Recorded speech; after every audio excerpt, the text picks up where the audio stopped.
Sa tingin mo, importante sa kanila kung ano totoo? Pinaniniwalaan nila kung anong gusto nila paniwalaan. Pastor ko, parang sama naman yung gano'n. Pwede ko na tao na. Mamaya ito. Importante sa akin, pinaniniwalaan ko ang kasama ko sa kanila. Ang dami na-involve na natin, no? Ang importante yun, ang nahahating ko sa Diyos. Paano sila maniniwala kung kaya ko silang gabayan? Kung yung sarili mong anak, nagkakaganito ang buhay.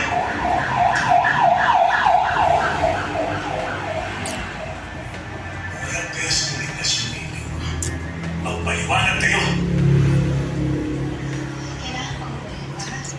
Tama ko si Angelo. Iisipin ko nila kung yung gusto nila isipin nila. Anak ka ng pastor, dapat mabuti ka halimbawa. Pero simulan sa pasabay ka, makasalanan.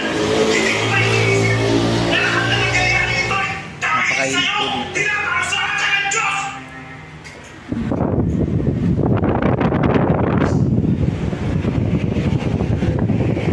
Sabi mo, Doctor, sabihin ko sa asawa na ayaw na natapos ka. umalis kayo!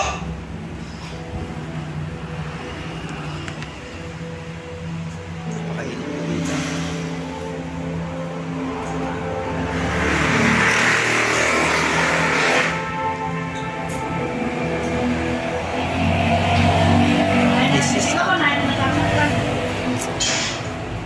Mababa pa po kasi nakarating dito mainit. Kulog kasi po kaya. So, kulog po kasi dito. Loob. Maganda Hindi pa na yan po. kailangan ako ng parang ko. Ito aircon. Dahil sa magaling mong asawa, ang tingin na lahat ng tao sa'yo ngayon, basta bolero. Pero mas maganda po.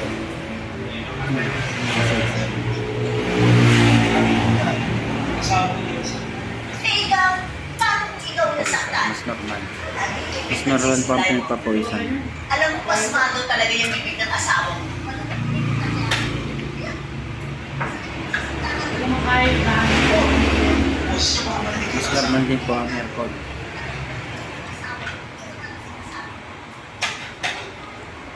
Nak, ikaw naman, parang di ka nasanay.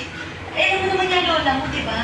Kahit at World War III o zombie apocalypse, sure na sa akin na isisisi yan. Shoutout. Sabi siya sa asawa na, Nay, yung may